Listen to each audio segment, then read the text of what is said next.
Kāpēc bērni? Bērni ir Latvijas nākotne, mūsu tautsēmniecības nākotne. Man ir 6 bērni, jo tā ir mana nākotne. Bet dzimstība ir ļoti saistīta ar labklājību. Kas ietekmē labklājību? Labklājība ietekmē mūsu pirktspēju. Tautsēmniecības attīstība. Augstāka pirktspēja, augstāka tautsēmniecība, attīstītāka tautsēmniecība. Bet ne tikai pirktspēja, bet arī sociālā drošība. Garantija, ka vecumdienas mums būs labas. Garantija, ka valsts uzskatīs, ka bērni paši galvenais, pietiekami bērnu pabalsti, skolas, medicīniskā aprūpe. Tas arī būtiski. Kas šodien nav tā. Faktiski, realitātē Latvijas iedzīvotāji labu atalgojumu un sociālo drošību meklē citās valstīs. Mums jādara viss, lai viņi nebrauktu projām, atgrieztos Latvijā, jo šeit viņi redzētu, ka viņiem ir pietiekami atalgots un pietiekama sociālā drošība mūsu pašu valstī.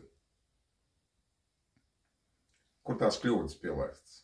Pirmkārt, mūsu valsts izpildvara nav ieinteresēta mūsu labklājībā.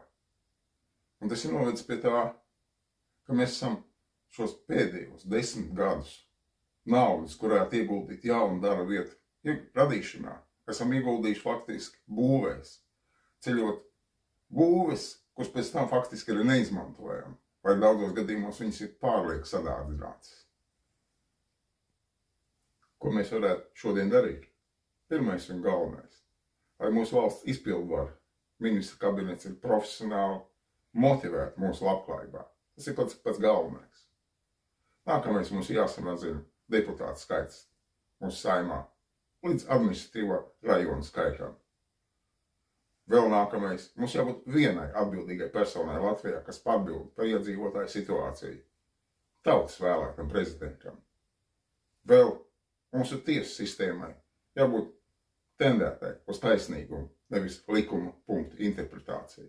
Tas principā ir galvenais, ko mēs varētu pirmiem soļiem veikt, lai uzlabotu situāciju Latvijā.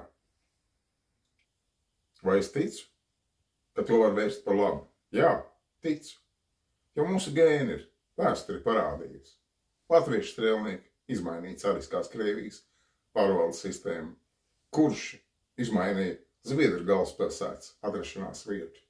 Baltu tautu jau vēsturiski ir gaismas nesējas tautu. Mēs spēsim to izdarīt.